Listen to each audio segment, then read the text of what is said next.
Uncle, Shakib খানের তাণ্ডব মুভিটা আপনার কেমন লাগলো? এআই দিয়ে তৈরি হলো গোটা একটা সিনেমা। মাত্র দুজন মানুষই বানিয়ে ফেললো ছবি। ওকে আবার ফিরতে দিল কে? এই শহরে পুরনো হিসাব নতুন রক্ত চায়। হ্যালো গাইস, আজকে আবার নতুন একটা রিয়াকশন ভিডিওতে চলে আসলাম। তো আজকে আমরা দেখব বাংলা সিনেমার ভবিষ্যৎ। বর্তমান এআই এর যুগ এবং বর্তমান চলমান এআই কিন্তু প্রচুর পরিমাণে আপডেট, আর বাংলা সিনেমাও আস্তে আস্তে আপডেট হচ্ছে। তো এখন বর্তমান ভবিষ্যতে এআই কে কম্বিনেশন করে এআই এর সাথে তাল মিলিয়ে আসলে কিরকম হতে পারে বর্তমান বাংলা সিনেমার, সেরকম একটা ধারণা, সেটাই আজকে আমরা রিয়াকশন করব। তো চলেন শুরু করা যাক, সবাই আমার সাথেই থাকেন। এআই দিয়ে তৈরি হলো গোটা একটা সিনেমা। মাত্র দুজন মানুষই বানিয়ে ফেললো ছবি। ওকে আবার ফিরতে দিল কে? এই শহরে পুরনো হিসাব নতুন রক্ত চায়। এক সময় বাংলা সিনেমা মানেই ছিল গল্পের ঘাটতি, বাজেটের সীমাবদ্ধতা আর প্রযুক্তির অভাব। কিন্তু সময় বদলেছে, আর এই পরিবর্তনের পেছনে একটা নাম এখন উঠে আসছে, সেটা হলো এআই, অর্থাৎ কৃত্রিম বুদ্ধিমত্তা। 2023 সালের পর থেকেই ধীরে ধীরে বাংলা চলচ্চিত্রে ঢুকে পড়ে এআই প্রযুক্তি। চিত্রনাট্য লেখায়, পোস্টার প্রোডাকশনে, এমনকি ট্রেলারেও তৈরিতেও ব্যবহার হচ্ছে এআই। মেহেদী হাসান হৃদয়ের মতো তরুণ পরিচালকরা এখন চ্যাট জিপিটি বা অন্যান্য এআই টুল দিয়ে গল্পের খসড়া তৈরি করেন।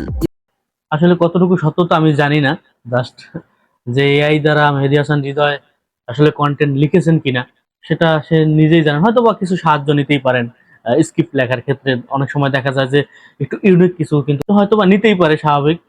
তবে এটা সত্যতা আসলে জানি না, তিনি নিজেই জানেন যে আসলে কতটুকু সহযোগিতা নিয়েছে। তবে এখন কিন্তু বর্তমানে সবাই এআই, ভিএফএক্স তো আগে ছিল, এখন এআই, তো এটা সহযোগিতা কিন্তু নিতেই পারে, এটাই স্বাভাবিক। কারণ অনেক সময় দেখা যায় অনেক কিছু সিন যেগুলো এআই দ্বারাই সম্ভব। তো চলেন আবার কন্টিনিউ করি।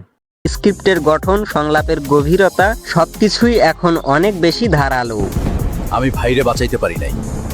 তুফান, বরবাদ, তাণ্ডব এইসব সিনেমায় দেখা যায় এক নতুন ভিজুয়াল অভিজ্ঞতা। অনেকেই জানেই না এই দুর্দান্ত ভিএফএক্স এর পেছনে রয়েছে AI based software. Uncle, Shakib খানের তাণ্ডব মুভিটা আপনার কেমন লাগলো? কিছু মিউজিক প্রডিউসাররা এখন এআই দিয়ে পুরনো শিল্পীর গলা ক্লোন করে নতুন গান তৈরি করছেন। ভাবা যায় প্রয়াত শিল্পীর গলায় যেন ফিরে এসেছে আধুনিক প্রযুক্তির মাধ্যমে।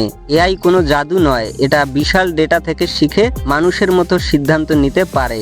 আর সিনেমার জগতে এর মানে হলো কম খরচে বেশি মানসম্পন্ন কন্টেন্ট। তবে প্রশ্ন উঠেছে, এআই কি তবে মানুষকে সরিয়ে দিচ্ছে?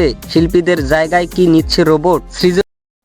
এখন এই যে কথাটা, এআই এর জায়গা মানে মানুষের জায়গায় এআই নিতেছে অথবা রোবট নিতেছে, এটা আসলে এরকম দেখলে হবে না। এআইটাকে আমাদের কাছে টেনে নিতে হবে এবং সঠিক প্রয়োগ করতে হবে। আপনি এআই কে যদি এখন খারাপ কাজে লাগান বা আনলিগ্যাল কাজে লাগান, তাহলে কিন্তু আসলেই দুঃখজনক। তবে এটাকে যদি আপনি সঠিক কাজে লাগাইতে পারেন, প্রপারলি লাগাইতে পারেন, তাহলে আসলেই মনে করি যে মানুষের কাজটা সহজ করছে। কিন্তু এখন এআই তো আর একা একা করতে পারবে না, এআই কে তো আপনার কমান্ড দিতে হবে, হাই কমান্ড দিতে হবে, ভালো একটা স্কিপের একটা ধারণা তাকে দিতে হবে, সে তো আর একা একা করতে পারবে না। তো এই যে কনসেপ্ট, এই কনসেপ্টটা তো মানুষের মাথায় আনতে হবে।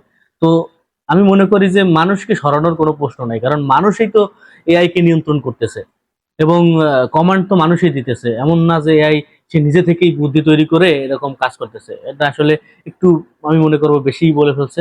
অবশ্যই এআই এর কাজ এআই করবে এবং মানুষ সেটাকে ভালো কাজে লাগাবে এবং ভালো ভালো কনসেপ্ট নিয়ে আসবে, এটাই স্বাভাবিক। আবার কন্টিনিউ করি। সৃজনশীলতা কি এখন মেশিনের হাতে? তবে এ কথা অস্বীকার করা যাবে না, এআই বাংলা সিনেমার নতুন সম্ভাবনার দুনিয়ার খুলে দিয়েছে। যারা সময়ের সাথে বদলাতে পারছে তারাই এখন টিকে থাকছে আলোর ছায়ায়। আপনার মনে হয় কি এআই বাংলা সিনেমাকে আরো সমৃদ্ধ করবে, নাকি এর ফলে হারিয়ে যাবে সৃজনশীলতার সৌন্দর্য? কমেন্টে জানান আপনার মতামত। আর হ্যাঁ, ভিডিওটি সৃজনশীলতার কথা বললে আমি এটাই বলবো যে হারানোর কোনো অপশন নাই। কারণ আমি তো আগেই বলছি, একটু আগেই বলছি যে ভালো ভালো স্ক্রিপ্ট, সেই স্ক্রিপ্ট গুলো মানুষের মাথায় আসতে হবে এবং তো ভালো হবে, তত সৃজনশীলতা এমনিতেই বাড়বে। এআই শুধুমাত্র আমাদের সহযোগিতা, একটা হাতিয়ার। ভালো লাগলে লাইক দিন এবং সাবস্ক্রাইব করুন। তো যাই হোক, আজকের এই ভিডিওটা আমার কাছে মনে হইলো যে না, মোটামুটি ভালো একটা ভিডিও, ভবিষ্যৎ নিয়ে কথাবার্তা বলছে।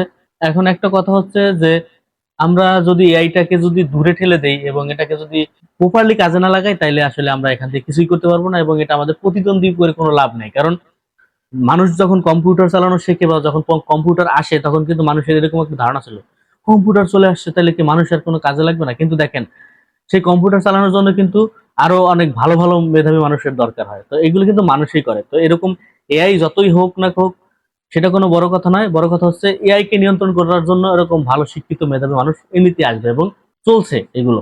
তো ভিডিওটা ভালো লাগলে অবশ্যই চ্যানেলটাকে সাবস্ক্রাইব করে দেখবেন। আর এই ভিডিওটা আমি যে এখান থেকে রিয়াকশনটা করছি সেটা হলো মুখোশ ও মানুষ এই চ্যানেল থেকে ভিডিওটা রিয়াকশন করেছি। যদি চান এই ভিডিওটার লিঙ্কটা আমি আমার ভিডিও ডেসক্রিপশনে দিয়ে দেবো, সেখান থেকে আপনারা বড় পরিসরে দেখে নিতে পারবেন। সবাই ভালো থাকেন, সুস্থ থাকেন। কি নিয়ে রিভিউ চান সেটা অবশ্যই কমেন্টে জানাবেন, চেষ্টা করব সেই ধরনের রিভিউ দেওয়ার।